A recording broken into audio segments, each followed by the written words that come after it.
नमस्कार मित्रों, sociology with Dhruv Dikshit channel में आपका स्वागत है।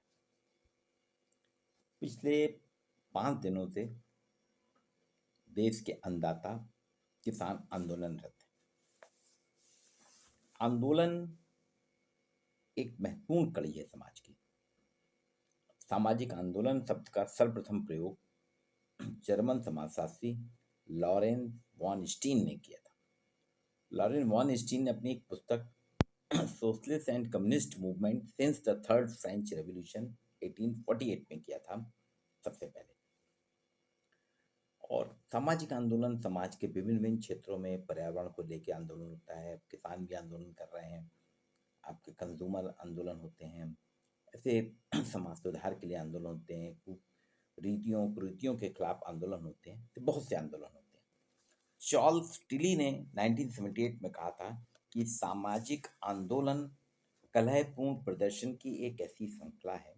सामाजिक आंदोलन कलहपूर्ण प्रदर्शन की एक ऐसी श्रृंखला है जिसके अंतर्गत जनसाधारण लोग सामूहिक रूप से अपने उद्देश्यों को हासिल करने की कोशिश करते हैं या दावा करते हैं।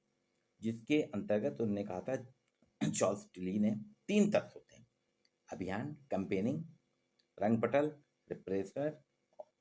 ये उनका कहना, अभियान होता है, रंगपटल होता है और प्रदर्शन होता है। ये वास्तव में जनसाधारण की योग्यता, क्षमता, एकता की एक बड़ी संख्या में वचनबद्धता का सामूहिक प्रदर्शन है। सिडनी टैरो ने सामाजिक आंदोलन को विशिष्ट वर्ग के विरुद्ध जनसाधारण की एक सामूहिक चुनौती, कलेक्टिव चैलेंज का है। वो कहते हैं कि सामाजिक आंदोलन कोई राजनीतिक दल या समर्थक समूह की तरह नहीं होता, एडवोकेसी ग्रुप की तरह नहीं होता, पॉलिटिकल पार्टीज की तरह नहीं होता।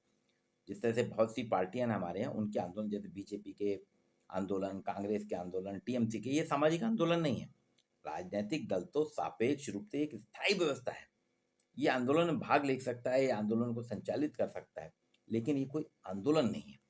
वास्तव में योगेंद्र सिंह ने भी इसलिए कहा था 1973 में कि वैचारिकी द्वारा परिभाषित सामाजिक उद्देश्यों की प्राप्ति के लिए व्यक्ति या सामूहिक नेतृत्व के अधीन किए जाने वाले आंदोलन सामाजिक आंदोलन होते हैं। संगठित रूप में समाज में जनता के सामूहिक जुटाव की एक प्रक्रिया है और इसी आंदोलन के तरह सामाजिक आंदोलन में का वर्गीकरण हुआ है। सुधार आंदोलन होते हैं, अतिवादी आंदोलन होते हैं, नवाचार आंदोलन होते हैं, दखियानुसी आंदोलन, समूह केंद्रित आंदोलन, व्यक्ति केंद्रित आंदोलन, कार्य विधि पर आधारित आंदोलन, अवस्था पे आंदोलन, क्षेत्र विस्तार पे आंदोलन, ऐसे कई आंदोलन हैं। हमारे यहाँ मार्क्सवादी सिद्धांत में भी चर्चा की गई है, इसकी पुनर्निर्माण के सिद्धांत पे हुई, सापेक्ष विवेचना के सिद्धांत पे की गई। लेकिन आज जो है देश में एक आंदोलन, श्रमिक आंदोलन के बाद एक सबसे महत्वपूर्ण आंदोलन जो है भारत में किसान आंदोलन है। श्रमिक आंदोलन भी खूब है, उसके बाद किसान आंदोलन भी हुआ। इसको किसान आंदोलन को कुछ विद्वानों ने वर्ग आंदोलन की श्रेणी में रखा, क्लास मूवमेंट में, जबकि पूरी तरह से वर्ग आंदोलन नहीं है, क्योंकि किसान कोई वर्ग नहीं है। प्राचीन काल में जो खेती बाड़ी के काम में 2 वर्ग होते थे, मध्य और निम्न जाति के लोग करते थे। ऊंची जाति के लोग स्वयं खेती नहीं करते थे, बल्कि वो निम्न जाति के लोगों से, निचले लोगों से अपने यहाँ खेती करवाते थे। किसान आंदोलन में मुख्य रूप से वर्तमान समय की पिछड़ी और निम्न जाति के ही लोग हैं। किसान वर्ग में थोड़ा बहुत छोटे जमींदारों का भी सहयोग रहता था। आंदोलन में शामिल लोगों के यदि समाजशास्त्री दृष्टि से हम देखें, इसमें जाति और वर्ग दोनों के तत्व, जाति भी और वर्ग दोनों के तत्व मौजूद हैं। खेतों में काम करने वाले निम्न और पिछड़ी जाति के लोग, उनका उद्देश्य था अपने आर्थिक हितों की हिफाजत करना। उनका आंदोलन हमेशा होता है कि बड़े जमींदारों, अंग्रेजों और स्थानीय साहूकारों के विरुद्ध था। किसान लोग उच्च लगान की बोझ से इतने दब गए थे, इतने ज़्यादा टैक्स लगते थे कि परेशान थे, तो उन्होंने जमींदारों के शोषण के विरुद्ध खड़े होते थे। किसान आंदोलन की एक बात में हम समझ लें, किसान कहते कैसे हैं। किसान आंदोलन की बात आती है तो पहले हमें जानना होगा किसान है कौन। किसान शब्द की कोई सर्वमान्य परिभाषा नहीं है। देश और काल के अनुसार किसान शब्द का अभिप्राय बदलता रहता है, लेकिन किसान शब्द वास्तव में क्या है? किसान वो है जो खेती का काम करता है। इन्हें कृषक और खेतिहर के नाम से जाना जाता है। खेतिहर भी कहते हैं कहीं कहीं, और कृषक भी कहते हैं। ये खाद्य सामग्री का उत्पादन करते हैं। इसमें फसलों को उगाना, बागों में पौधे लगाना, मुर्गी या पशुपालन करना, पशुओं की देखभाल करना, ये सब इनका काम आता है। कोई भी किसान या वो अपने खेत का मालिक भी हो सकता है या उस कृषि भूमि में अपने मालिक के द्वारा रखाए गए मजदूर के रूप में हो सकता है। अच्छी अर्थव्यवस्था वाले जगहों में किसान ही खेत के मालिक होते हैं। जहाँ अच्छी अर्थव्यवस्था होती है वहाँ किसान खेत के मालिक होते हैं, उसमें काम करवाने वाले उनके कर्मचारी या मजदूर होते हैं। और इसके पहले किसान वही होता था जो खेत में फसल उगाता था, पशु मछली आदि की देखभाल कर उन्हें बढ़ाता था। सामान्यतः शब्द का प्रयोग पशुपालन को बढ़ाने से भी होता रहा, जिसमें भेड़ बकरी घोड़े आते थे। अमेरिका में पशुओं के लिए व्यवसाय करने वाले, पशुओं का पालन करने वाले के लिए रेंचर शब्द का प्रयोग होता था। ऑस्ट्रेलिया और यूनाइटेड किंगडम में ग्रेजियर शब्द का प्रयोग होता था। अब विकसित देशों में किसान शब्द का उपयोग किसी व्यवसाय या पेशेवर के लिए किया जाता है जो फसल उगाने के लिए जमीन में रुचि तो रखता है, साथ ही लोगों को उससे काम भी करवाता है या किसी के द्वारा काम करता है करवाता है। अंग्रेजी में किसान शब्द के दो शब्द हैं, एक पीजेंट PEASANT और एक फार्मर। फार्मर शब्द का प्रयोग हमेशा बड़े भूस्वामी के लिए होता है, बहुत बड़े भूस्वामी जिनके काफ़ी जमीन है, जो स्वयं खेती नहीं करते बल्कि उनके खेतों में आधुनिक प्रौद्योगिकी का उपयोग करके वो बाजार के लिए उत्पादन करते हैं। ट्रैक्टर है, हार्वेस्टर है, इन सब का प्रयोग करते हैं। और पीसेंट वो है जो जीवन यापन के लिए स्वयं खेतों में काम करते हैं, चाहे वो खेत उनका खुद का हो या किराए पे लिया हो, पट्टे पे लिया हो, बटाई पे लिया हो। तो ये दो वर्ग हैं किसान के, पीसेंट और फार्मर। अब भारत में किसान आंदोलन बहुत हुए हैं।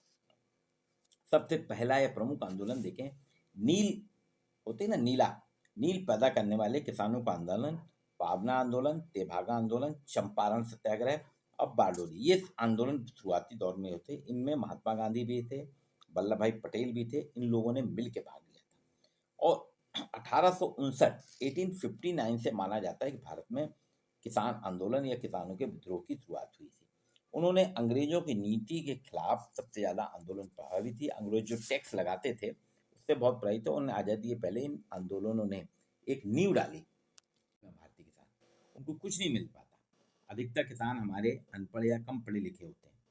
मौजूदा दौर में आंदोलन बहुत चल रहे हैं। अभी 3 साल पहले सरकार ने एक किसान बिल लाया था जिसके विरोध में आंदोलन हुआ, फिर सरकार को बैकफुट पे आना पड़ा, आंदोलनकारियों की बात मानी और तीनों कृषि सुधार जो बिल लाए थे वापस ले लिए। अब पिछले कुछ दिनों से फिर हमारे यहाँ किसान वर्ग आंदोलन में है। पंजाब और हरियाणा के किसान दिल्ली प्रदर्शन करना चाहते हैं और सरकार ने रोक लगाई। इस बार जो आंदोलन हो रहा है इसके कुछ वो है, स्वामीनाथन की रिपोर्ट को लागू कराना चाहते हैं, जिसमें MSP की बात करें, मिनिमम सपोर्ट प्राइस की बात कर रहे हैं, ये लागू हो सभी फसल, अभी 22 फसलों में वो कहते हैं सभी में हो। बुजुर्गों को 10,000 रुपये प्रति माह की पेंशन हो और 200 दिन का मनरेगा में जो होता है ना, 700 रुपये प्रतिदिन के हिसाब से 200 दिन मनरेगा में मजदूरी दी जाए। बिजली फ्री हो, उनके सारे कर्जे माफ़ हों, उनके जितने भी लोन हैं बैंक के सब माफ़ कर दीजिए। अब यहाँ किसान आंदोलनों से मैं पूछना चाहता हूँ कि मनरेगा किसके लिए है? जो एक अपनी ज़मीन में, जिसके पास ज़मीन नहीं कुछ नहीं है, मजदूरी करता है, उसको सरकार 200 दिन का रोजगार देती है। मनरेगा हम सभी जानते हैं एक बहुत महत्वपूर्ण योजना है उनके लिए जिनके पास रोजगार के कोई साधन नहीं है, जिन्हें रोजगार नहीं मिलता, उन्हें सरकार मजदूरी देती है।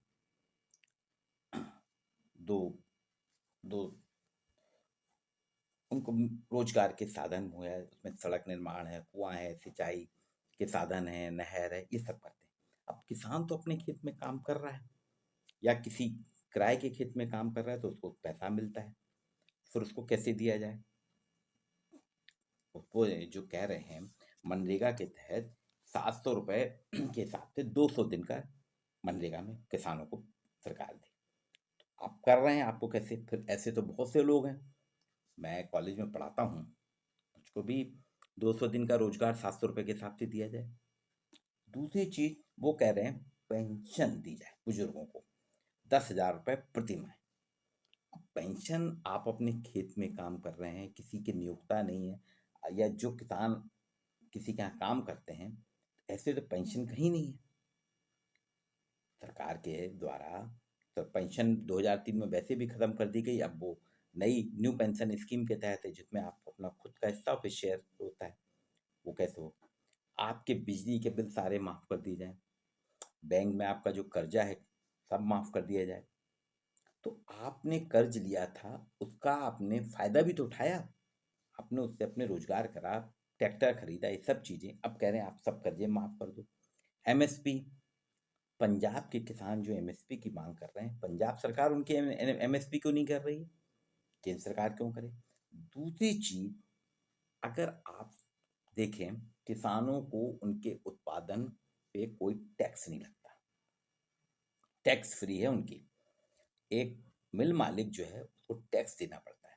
मेरी सैलरी बाद में मिलती है, पहले उससे कटौती टैक्स की हो जाती है। तो हम लोग टैक्स दें, आप टैक्स भी नहीं दो और उसके बाद सारी सुविधाएं लो, पेंशन भी चाहिए, मनरेगा भी चाहिए, बिजली बिल भी माफ़ करना है, बीज के कर्जे माफ़ करना है, जितने भी कर्जे हैं आपके सब माफ़। कई बार सरकारों पे दबाव बना के आपने करा। दूसरी चीज, ये जो आंदोलन है, इस आंदोलन में आप देख रहे हैं कि अभी संभावना है कि 10 से 15 मार्च के आसपास आचार संहिता लगेगी लोकसभा की। अब कोई सदन आएगा नहीं, आखिरी प्रस्ताव भी हो चुका है, आपने जो बजट रखा गया था। अब सदन की स्थापना बैठक नहीं होना, कानून कैसे बनेगा, राज्यसभा से भी पारित करना पड़ेगा, ये सारे अगर कह रहे हैं, इनकी सारी मांगे संभव कैसे है? सिर्फ एक अराजकता फैलाना है। एक पक्ष ये कह रहा है, दूसरा पक्ष ये भी है, किसान को वास्तव में उसके उत्पादन का, वो उत्पादन जो करता है उसका मूल्य नहीं मिलता, और कई बार तो इतना कम हो जाता है मूल्य कि उसको अपनी उपज को सड़क पे फेंकना पड़ता है। यहाँ मैं किसानों के साथ सहमत हूँ कि सरकार को कोई कैसी नीति बनाना चाहिए कि किसानों की उपज जो है उसका उसको वाजिब दाम मिले, उसको अपनी उपज फेंकना ना पड़े, सरकार कोल्ड स्टोरेज में रखे, सुरक्षित रखे और उनके लिए व्यवस्था करे। तो किसान आंदोलन 1857 से चल रहे हैं। किसान, मैंने बताया ना, किसान की व्याख्या की थी, पीसेंट हैं और आपके फार्मर हैं। तो फार्मर जितने भी हैं वो आंदोलन करा रहे हैं, पीसेंट आंदोलन नहीं कर रहा, ये भी हमें समझना होगा। आपको वीडियो कैसा लगा है लाइक और शेयर जरूर करिएगा। किसान आंदोलन पे अगली कड़ी में कुछ और मुद्दे